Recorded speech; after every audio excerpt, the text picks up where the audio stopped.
Good morning, afternoon, and evening, everybody. Welcome to the final episode of sorts of Behind the Screens. My name is Silver776, but I primarily go by Josh.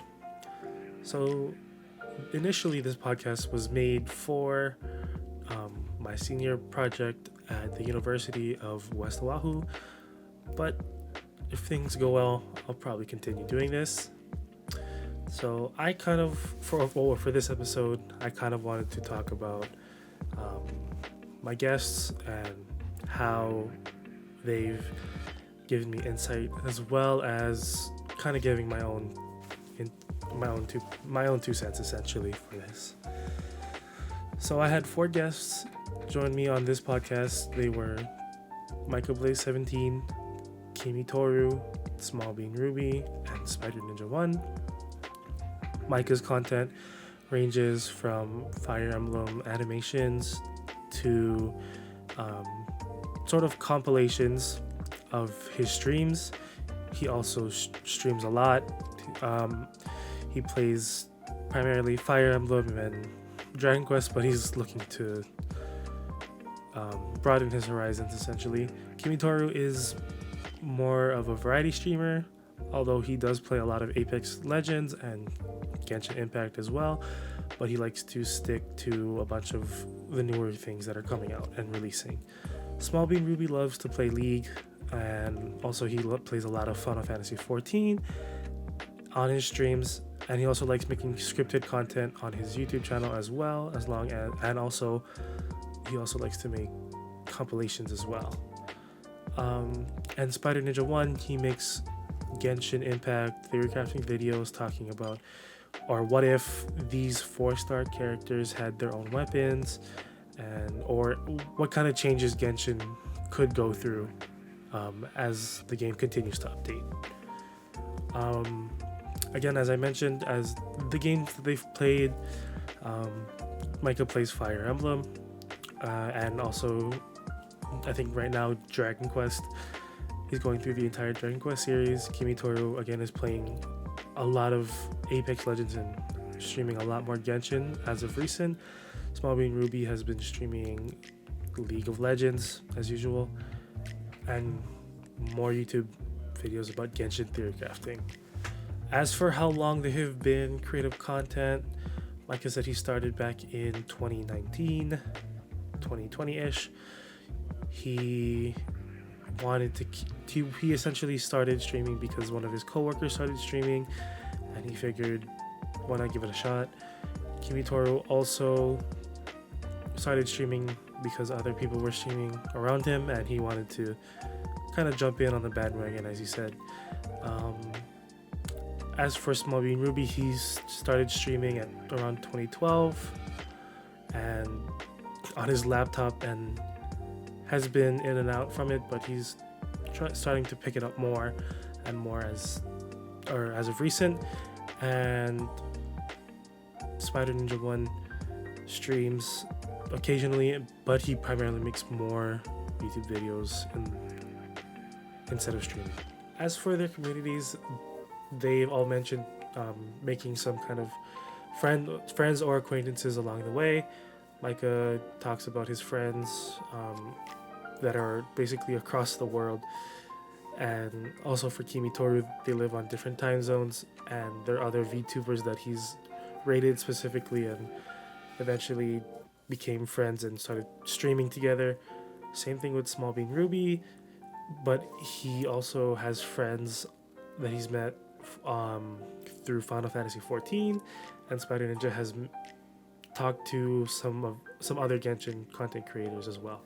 Moving on to the big question that I always ask, or the main focus of this podcast was, if not for content creation, would gaming be where it is now?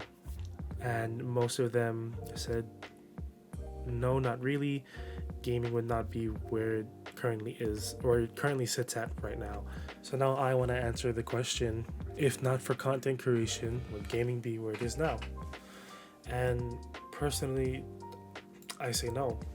Gaming would not be where it is now without content creation.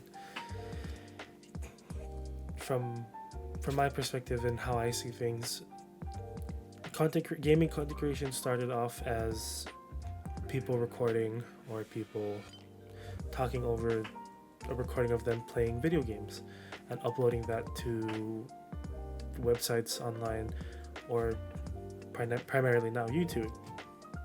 And I remember coming across these Let's Players that would basically essentially play through the entire game, either to completion or just to finish and get through the final boss or the final area of these games. And they would talk about their experience with the game when they first played it, or just some intricacies of what the game offers, even though that there are a lot of things that people might not know about the game. For instance, like to mention a few, Chugga Conroy played a lot of like older Nintendo games that I never had access to, that I was very curious about. And I remember watching his Let's Play of Majora's Mask, of The Legend of Zelda Majora's Mask, and I really just wanted to just see the ins and outs of that game and completely understand what was going on. But also, it became more than just watching him play that one specific game. I eventually started following basically not anything he did, but like whatever content he made, no matter the game that I wanted to look for online, essentially. And later down the line, it became more than just looking for games that I never had access to. It became like just funny gaming moments with multiplayer games. A lot of games became very multiplayer focused and really shined through content creation. And I think, to me, that's where it kind of shifted in a way, from watching someone play a single player game to now watching a multiplayer game. And yeah, I think even besides that, but like esports was such a huge factor in my talk with my guests. And as someone who hasn't really followed much esports until recently, it's crazy that we have high production value for, again, an arena of people who are like 12 people essentially playing a video game, and all this social media campaigning, like stage building and all this other stuff that comes into it. Really blows my mind that it's just for a 5v5 video game to play for essentially like hundreds of thousands of people to watch. Like League of Legends Worlds was only, like Worlds Championship was only a few weeks ago, and it's crazy to see how huge like League of Legends is as an esport, along with Overwatch and even like CSGO or CS2 now. And esports is a huge thing. People are the esports is ran by the own developers of the games, and they have these teams now hiring content creators who are really good at the game, and they really kind of understand the game. And that's why they're esports players. They're professional video game players now that we have. And it just blows my mind that it's a thing, and not only that, but also to mention like lifespans of video games, right? There's a lot of video games that came to light through content creation, right? As some of them also mentioned, it was content creation is free advertisement essentially for these video games. For instance, Among Us was such a huge game in 2020, but the game initially came out in 2018, and nobody was really playing it until 2020, when a lot of content creators started playing it and really showed how much fun the game could be for people, you know. And even Minecraft was a small game, or it was a game made by essentially one or two people in an office that essentially just blew up overnight by content creation. And there are so many Minecraft YouTubers out there as well that really like brought the game to light.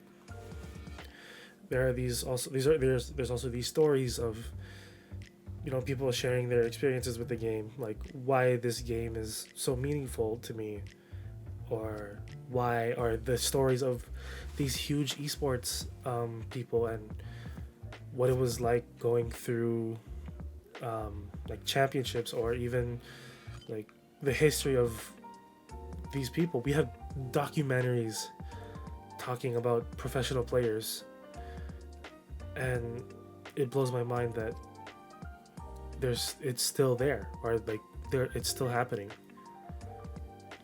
And yeah, if not for content creation, gaming wouldn't be where it is now. Or rather, it would be, if not for content creation, it definitely would take a lot more time, and it definitely did speed up the process of it, essentially. As Spider Ninja 1 said, it definitely, if not for content creation, gaming could be where it is now, but it definitely did speed up the process of how large gaming has become as a whole.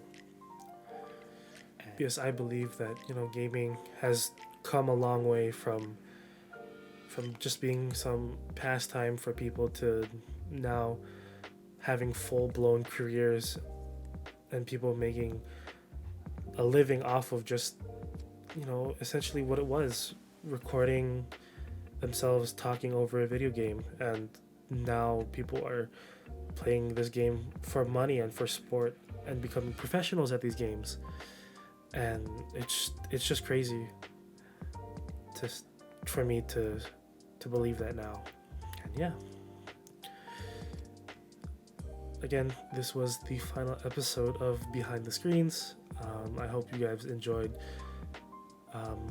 my time with my guests here on Behind the Screens, and I hope to see you guys later. Bye bye.